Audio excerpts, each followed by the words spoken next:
So how do you decide the intensity for the first mesocycle? It's a little complicated in the sense that you need to know what the goal of the client is and what the training age of the client is. So as a general rule of thumb, for your A series, so when you're planning your intensities for your periodization program, just understand that 70% will be the minimum intensity that you would use for one mesocycle. So 70%, that's 12 reps. So 12 reps is the highest amount of reps you're ever going to do. Now, that being said, it really depends on the goal. So if, for example, you want to work on relative strength, so this is achieving the highest level of strength while minimizing gains in hypertrophy. So it's to be strong in relation to your body weight. So now because of that, the average intensity of the macro cycle, so the 12-week block, will be much higher because that's what's required in order to build relative strength. So if that's the case, then I will not start my first meso at 70% because then if I do that, it's going to be impossible for me to reach an average macrocycle intensity that's high enough to achieve a response of relative strength. So then my first phase, I might start at 80 or maybe 83% minimum for my first meso. And I need to do that in order to reach my goal. But if I'm building a macrocycle that's more focused on hypertrophy, then starting at 70% makes sense because this will allow me to finish the macro cycle at an average intensity that's more correlated with a response in hypertrophy. And then training age, it's also very important because the longer you've been training, the higher the intensity or the lower the reps should be on average. Simply because over time, your central nervous system becomes better at recruiting higher threshold mode units. The perceived fatigue of an exercise changes. So on average, you'll tend to use slightly higher intensities. So at that point, if you have a training age of 8, maybe starting a mesocycle at 70% is way too low of an intensity. So you might start at 78, for example. So it's a complex question to answer because it's really training age and mostly goal dependent. That's how you're going to be able to figure out where to start. From mesocycle to mesocycle, how much should vary, how much should change, what exercise should vary. So from meso to meso, aside from the back squat, I think all exercises should vary. But the variation don't need to be like too drastic. You don't necessarily want like a complete overall and have like exercises that are so different from phase to phase that there's no continuity. But what I mean is the type of change you're looking for. Let's say your 2 upper body sessions were overhead press and bench press as your A series exercises, then the next mesocycle, you'd want to do incline and dip, right? So there's still primary compound multi-joint pressing exercises, but now the angle is slightly different.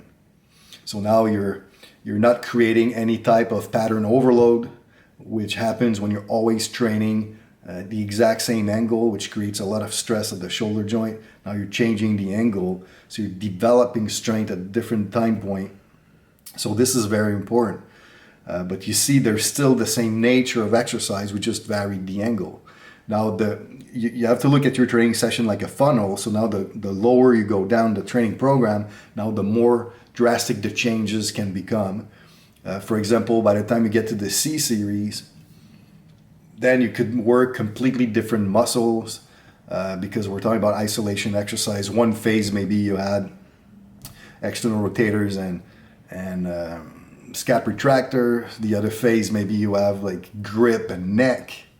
So this, you can be way more varied because the thing about remedial exercises over time, the more targets you have, the more muscles you hit, through different angles, the better your likelihood of staying injury free is, because you're always stimulating potential weak links. So this, you need a lot of variation, but the big primary, you need slight variation. It's more angle dependent. And then the back squat, that's one of those lifts where you could back squat every meso for a year if you wanted, and you'd be fine. The hips are way more resilient to continuous stress than the shoulder joint is, which is why the lower body typically requires less variation than the upper body. So do I still do 2 remedial exercises per day during the intensification phases? Yes, the answer is yes. Generally speaking, I will always do C1 and C2 remedial exercises, even on intensifications, except the rare occasions where my primary exercise might have 8 sets or more. Like if I'm doing, let's say, 8 sets of 3 or 10 sets of 3, for example, which doesn't happen very often. We're talking about maybe once, twice a year. At that point, because the time spent on the A series is so long, that now you have to pull out some of the C series in order to fit the training session within the 1 hour window.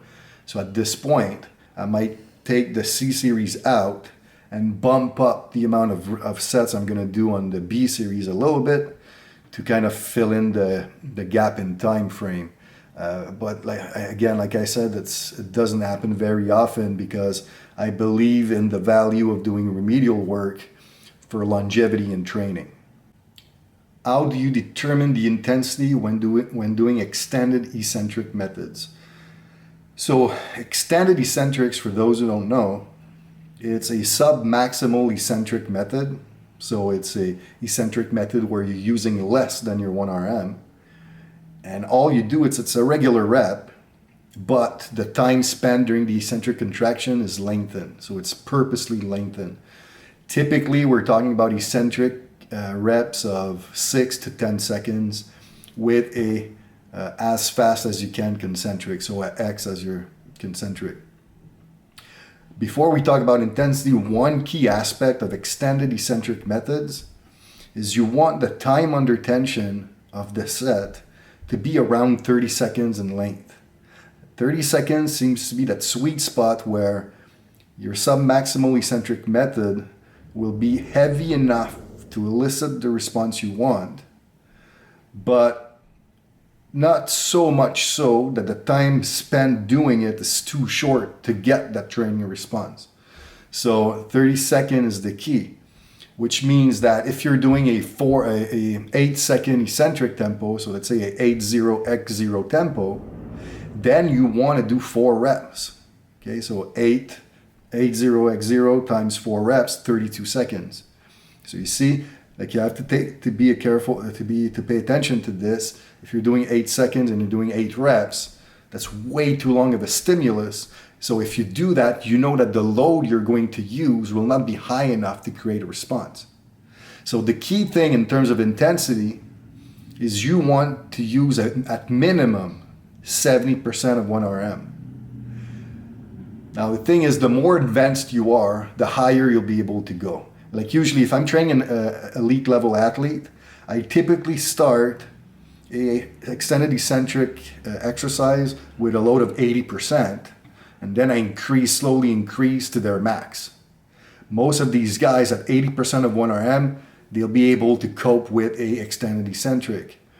But if you're training more of a novice type lifter, you're better off starting at 70, because a lot of people just don't have enough eccentric strain base to be able to withstand prolonged eccentric contractions with a load as high as 80%. But you just cannot go below 70%. So 70 becomes your starting point, and then you just build that up over time. Now, the maximum intensity will most likely for most people be about 90%. In my career, I don't think I've ever seen anyone being able to last a set of a duration of about 30 seconds with a load higher than 90% of 1 RM. So 70 to 90 is that window, and then you start at the lowest end of the window and then you progress over time. how do you overcome strength plateaus and chin up performance? This is a multifaceted response, in the sense that you first need to look at how the client performs the chin up. And then you try to see if it's a technical weakness, first of all, or you're looking at what is the limiting factor during the contraction that might lead to a plateau.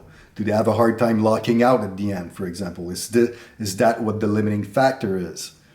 Or they simply just have a hard time doing that first pull. So you have to look at that, because that's going to give you cues as to what to program with the assistance and remedial exercises. Now, that being said, sometimes you're going to notice that some people, once they hit a plateau on chins, one thing that I've done in the past a few times that tends to work well, you have to look at how long have we been hammering chins. So if you've been doing chins like twice a week for a significant period, let's say like 8 months straight, and now you're hitting a plateau, well, one good thing is you do one mesocycle, one phase, where you pull out chins completely. And then you double up on rowing variation. So your A2 will be a row variation, and your B2 will be a row variation as well, working at different hand grip and width to make sure we have a more broader work of the scap retractors. But sometimes doing that, kind of deloading the chin up and reinforcing upper back work, especially through scap retraction, sometimes what happens is you get kind of like a deloading / super compensation effect once you get back to doing chin ups in the next mesocycle. So this, I will say that if you know that your guy has been hammering chins for a while now, this I think would be the most effective way to break that plateau. But again, just be sure to look at the technique and see where is the sticking point, where is the limiting factor. So maybe we just need to spend more time working on arm work, doing like straight up isolation bicep work to a great extent to help with that final pull. Maybe it's literally a lack of scap retractor strength, where now doubling up on rowing would be very beneficial. So these are all things that you need to look into. How do I program the deadlift if hypertrophy is the goal? So by now, most of you know that for a deadlift, I don't like prescribing more than 6 reps because of technical breakdown, because of the 1RM continuum, and on and on. So if my goal is hypertrophy, then all I would do is I would work on increasing volume. So I would work on increasing the amount of sets done on deadlift if I really wanted to use the deadlift as my main tool for hypertrophy of the posterior chain. So let's say that my main target for the phase is 4 sets of 10, which is a 40 rep total volume. And I'm just doing sets of 6. Well, I might do 6 sets of 6, which is 36 reps, which puts me close to my 40 rep volume target, which will lead to more accumulation work, so more hypertrophy potential. But I still do 6 reps, okay? But you just increase the amount of sets to match the volume prescription.